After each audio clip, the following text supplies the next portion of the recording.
Mısırlı darbeden sonra Türkiye'ye geldim.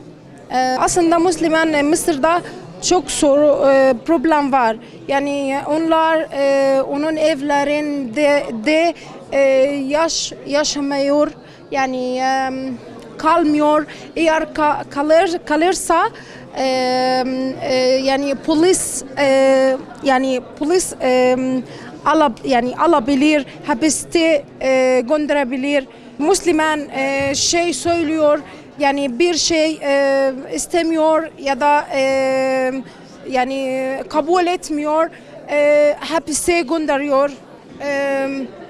Yani olabilir, idam alıyor. Evet, yaklaşık bin Müslüman Mısır'da idam hüküm vardı.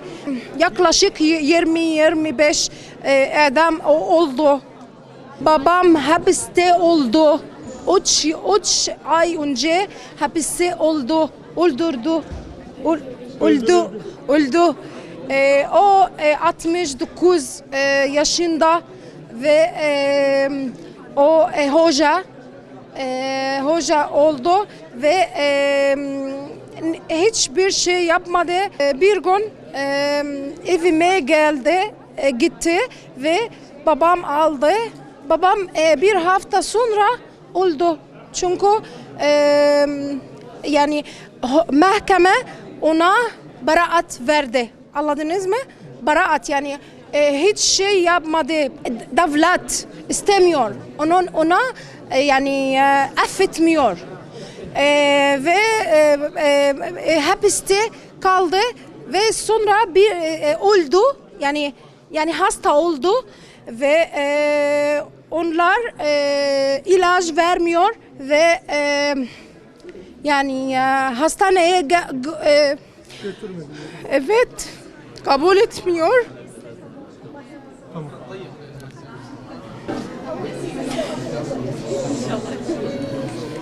Bir dakika.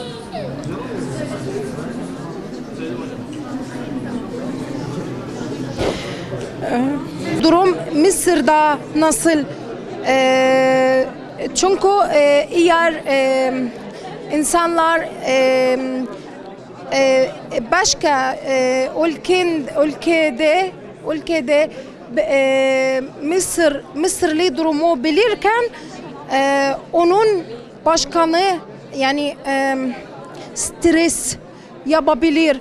Mısır'a kısılıyor, yani ilişkilik kısılıyor.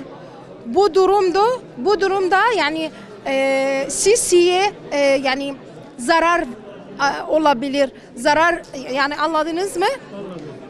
Yani eğer ticaret ile ilişkilik kısıldı, Türkiye gibi, yani Türkiye Mısır gibi, Türkiye Mısır arasında yani Erdoğan ve Sisi ilaka yok, ilişkilik yok. Bu nedenle yani bu stres Sisi'ye, anladınız mı? Eğer başka ülkeler ve başkanlar, evet, devlet başkanları böyle, yani Erdoğan başkanı gibi yapıyorsa yani Sisi çok stres olacak, problem olacak. Yani ve darbeler bitirecek. Sisi yani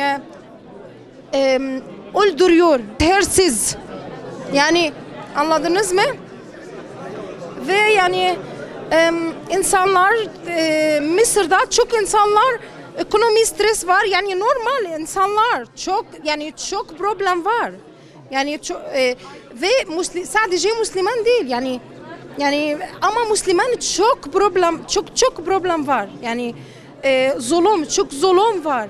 Yani hapse gönderiyor ve idam alıyor. Yani ve yani vazifeden terk ediyor ve onun parası alıyor. Yani anladınız mı? Babam okul vardı. Devlet aldı. Ve yani para aldı. Ve o yani hapiste terk etti, öldürdü. hastane göndermedi ve ilaç vermedi. Sonra hapis kaldı ve sonra öldü. Ve çok insanlar böyle öldürüyor. Hapiste çok insanlar, Müslüman insanlar Mısır'da ölüyorlar.